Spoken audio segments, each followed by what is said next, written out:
Do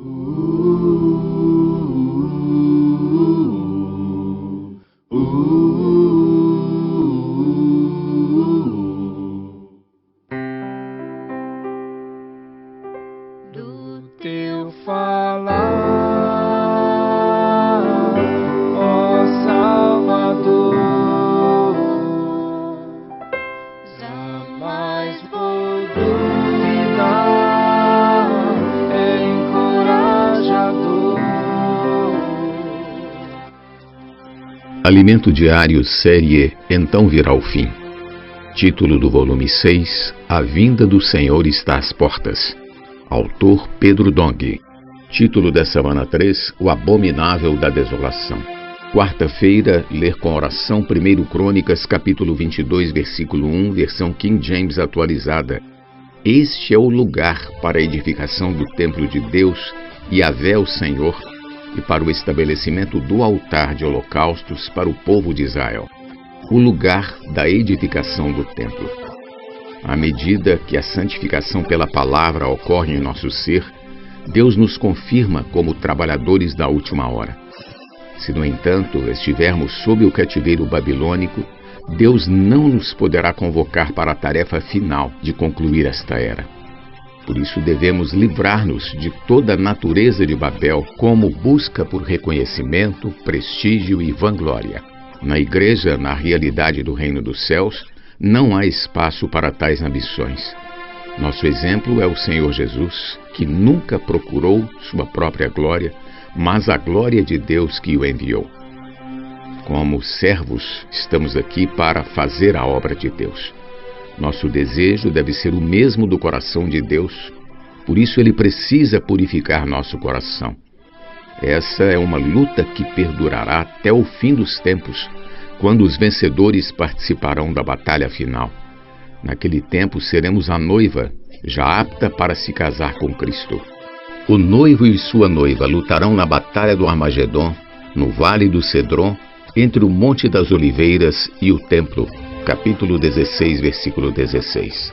O cordeiro pisará com os 2 pés, um ao norte e outro ao sul, sobre o Monte das Oliveiras, que se fenderá em 2, formando um vale, e o remanescente do povo de Israel, encurralado pelas nações, fugirá salvo pelo vale.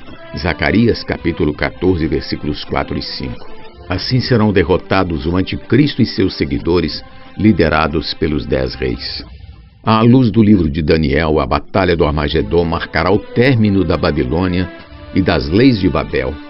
Restará apenas o reino de Deus. Na interpretação do sonho de Nabucodonosor, aquela estátua enorme representa a totalidade do governo humano que, começando com Nimrod, prossegue independente de Deus até os dias de hoje. Mas surgirá uma pedra que ferirá os pés da estátua e a destruirá, e o vento levará o resto como se leva a palha no estio. No fim, não sobrará nenhum vestígio da estátua. Essa pedra, por sua vez, se tornará uma grande montanha, que será o reino eterno de nosso Senhor Jesus Cristo. Aleluia! Diante de tudo isso, como permanecer em Babel? O reino babilônico será destruído. Portanto, fique do lado do reino dos céus, que subsistirá para sempre. Vale a pena hoje restringir nossa carne, não permitindo que elementos babilônicos vivam em nós, nem na vida da igreja. Ao contrário, vamos deixar a palavra nos limpar e santificar. Vejamos agora como surgiu o sentimento da construção do templo e a que se destinava. O primeiro templo foi idealizado pelo rei Davi. Este disse ao profeta Natã, que morava em casa de cedros, enquanto a arca de Deus habitava numa tenda. O profeta, porém, sem buscar o Senhor, respondeu a Davi que fizesse tudo quanto estivesse em seu coração. O Senhor, naquela mesma noite, afirmou a Natã que nunca pedira a ninguém que lhe edificasse casa de cedro, mas fez uma profecia: quando teus dias se cumprirem e descansares com teus pais, então farei levantar depois de ti o teu descendente, que procederá de ti, e estabelecerei o seu reino. Este edificará uma casa ao meu nome, e eu estabelecerei para sempre o trono do seu reino. Eu lhe serei por pai, e ele me será por filho. Se vier a transgredir, castigá-lo-ei com varas de homens e com açoites de filhos de homens. Versículos 12 ao 14. Aqui lemos: edificará uma casa ao meu nome. Ou seja, não é que Deus fisicamente habitaria ali, mas colocaria seu nome como testemunho. Embora o rei Davi tivesse no coração o encargo de edificar uma casa ao Senhor, Deus profetizou que Salomão, seu descendente, lhe edificaria uma casa que seria o templo em Jerusalém. Quando Salomão foi definido como sucessor de Davi, seu pai, este lhe disse: Filho meu, tive intenção de edificar uma casa ao nome do Senhor meu Deus, porém a mim me veio a palavra do Senhor dizendo: Tu derramaste sangue em abundância e fizeste grandes guerras. Não edificarás casa ao meu nome, porquanto muito sangue tens derramado na terra, na minha presença. Eis que te nascerá um filho, que será homem sereno, porque lhe darei descanso de todos os seus inimigos em redor. Portanto, Salomão será o seu nome. Paz e tranquilidade darei a Israel nos seus dias. Este edificará casa ao meu nome. Ele me será por filho, e eu lhe serei por pai. Estabelecerei para sempre o trono do seu reino sobre Israel. 1 Crônicas, capítulo 22, versículos 7 ao 10. O templo então foi construído por Salomão na eira de Araúna.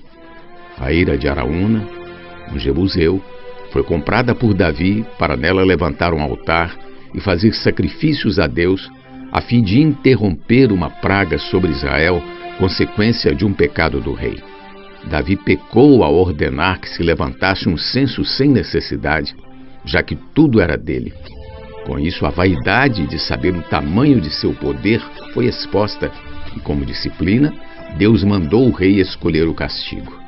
Arrependido, Davi escolheu cair nas mãos de Deus, que é misericordioso, e não nas dos homens. E assim enviou o Senhor a peste a Israel desde a manhã até o tempo que determinou. E de Dan até Berseba morreram 70.000 homens do povo, segundo Samuel, capítulo 24, versículo 15. Angustiado, o rei orou a Deus: Eu é que pequei? Eu é que procedi perversamente? Porém, estas ovelhas que fizeram? Seja, pois, a tua mão contra mim e contra a casa de meu pai. Versículo 17. Deus perdoou Davi e, por meio do profeta Gade, disse: Sobe, levanta ao Senhor um altar na eira de Araúna, o jebuseu, segundo Samuel, capítulo 24, versículo 18. Araúna quis doar tanto a eira como os bois, trilhos e a peiragem para o holocausto, a fim de que a praga cessasse. O rei recusou a oferta e pagou-lhe o preço. Assim edificou ali Davi ao Senhor um altar e apresentou holocaustos e ofertas pacíficas. Assim o Senhor se tornou favorável para com a terra, e a praga cessou de sobre Israel. Versículo 25. Na eira de Araúna ou de Ornã. 1 Crônicas, capítulo 21, versículo 18. Mais tarde foi edificado o templo. Amado leitor, mostro esses versículos preciosos para comprovar onde foi edificado o primeiro templo. Depois de oferecer sacrifícios ao Senhor, Davi concluiu: Este é o lugar para a edificação do templo de Deus Yahvé, o Senhor, e para o estabelecimento do altar de holocaustos para o povo de Israel. 1 Crônicas, capítulo 22, versículo 1, versão King James atualizada. Em seguida, o rei considerou: Salomão, meu filho, ainda é moço e tenro, e a casa que se há de edificar para o Senhor deve ser sobremodo magnificente, para nome e glória em todas as terras. Providenciarei, pois, para ela o necessário. Assim, o preparou Davi em abundância, antes de sua morte. Versículo 5.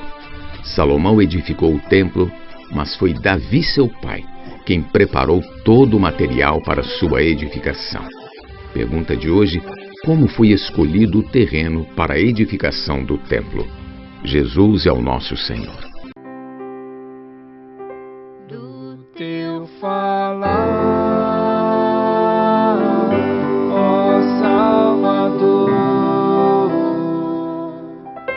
jamais vou duvidar, é encorajador,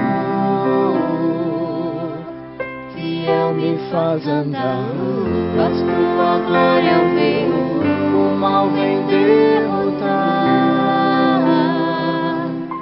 Fiel me faz andar, mas tua glória eu